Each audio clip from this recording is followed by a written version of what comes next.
4K is here to stay. It's going to take a while until it achieves anything near ubiquity, but it's here to stay. The thing that people need to understand about 4K is only a measure of resolution.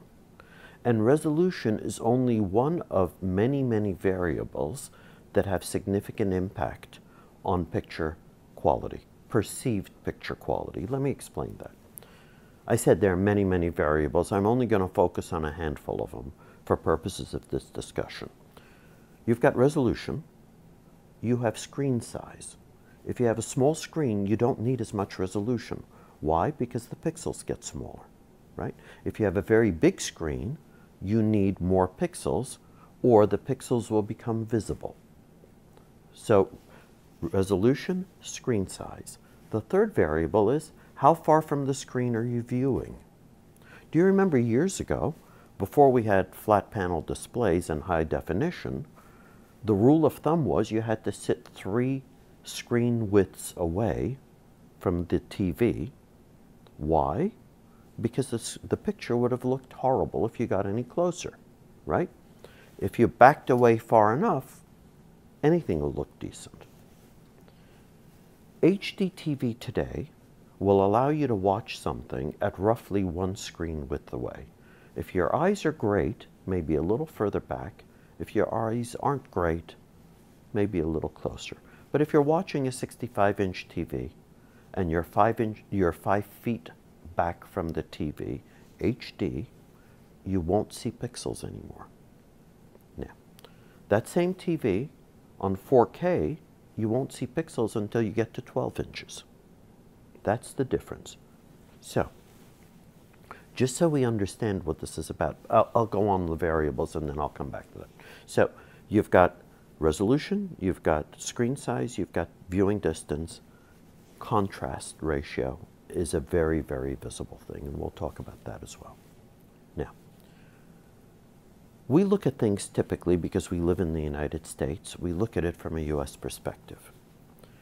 In the 1950s, the average home built in the US was 1,500 square feet. In the early 2000s, in the real estate boom, before it blew, the average home was about 3,500 square feet. We have large real estate. A family of 4 in Tokyo lives in 450 square feet. They have a living room that's 8 by 10. If they put a 65-inch screen on the wall, they can't sit 15 feet back. They can't sit 5 feet back. They use the TV at much, much closer range. Consequently, to them, when you sit that close, pixelization becomes visible, whereas in a market like the US, it doesn't. Now, that's also the reason behind curved screens. Do you remember as a kid going to a CinemaScope movie, right? The screen had to curve because if you were close enough to the screen, your peripheral vision didn't cover it. The screen had to wrap towards you. Now, if you sat in the last row in the theater, you didn't need the curvature. Your peripheral vision was completely adequate to the task. So, in a context where you are using a TV that is large and you are sitting up close to it, you need both higher resolution and you need a bit of screen curvature to compensate for the limitations of your peripheral vision. If you use the TV pretty much the way we do here, you don't need those things yet, and I'll explain that in a moment. So, the yet part gets very interesting. One of the key factors that's occurring right now is that costs are plummeting. Production tolerances have gone up, various technologies have been licensed, and manufacturing techniques have changed. There are things like the quantum dot that I spoke about last year that have significantly lowered costs and enabled high-quality production of ever larger TVs, right? So if you fast forward a few years, you begin to understand that 90, 100, 110-inch screens will become quite available at moderate price.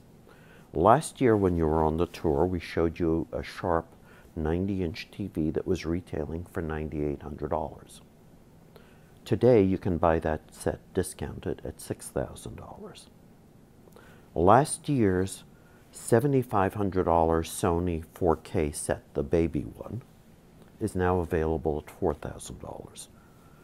There is a 50-inch 4K that's available for $1,000 from Polaroid. If you fast forward a few years, screen size is going to continue to go up. Japan is hosting the Olympics in 2020 in Tokyo, Summer Olympics. The Japanese government has already declared that they won't be covering those Olympics in HD, nor will they be covering it in 4K. They will in fact be covering it in something called 8K. Why? It is their anticipation that technology in the next 6 years will improve to the point where screen size will continue to grow. And as the screen size grows, the need for incremental resolution becomes critical. So, as I said, you can't just look at something and understand what the implications are until you look to the future a few years and begin to understand how that technology might be deployed. There are already 8K sets on the floor, and it creates all sorts of problems from a workflow standpoint. It creates problems from a bandwidth standpoint, but problems exist so we can overcome them, don't they? There's one other comment I'll make, and that is, if you get on the floor, walk over to the Sony booth. Remember we talked about how tight quarters are in other countries, right? If you look at a standard projection TV in the US, something that you bolt to your ceiling and beam on a wall, all those projectors have a throw. The throw is the distance from the projector to the screen, right? They have throws of 15 to 20 feet, if not higher. That's for a residential projection unit. So you need a room that's 15 to 20 feet across in order to accommodate that. Well, you can't if you live in Tokyo. So they now have projectors that look like a baseboard heater. They sit on the floor, they're 12 inches high, and they beam the image straight up the wall. Go to the Sony booth and take a look. Now, it's a really interesting device because from a hypothetical standpoint, from the standpoint certainly of physics, it's impossible to make such a device. Why? Well, it throws an image. If you juxtapose to the lens, the bottom of the screen is a foot away from the lens. The top of the screen is 8 feet away from the lens. The diagonal image is 147 inches. That's one big screen, right?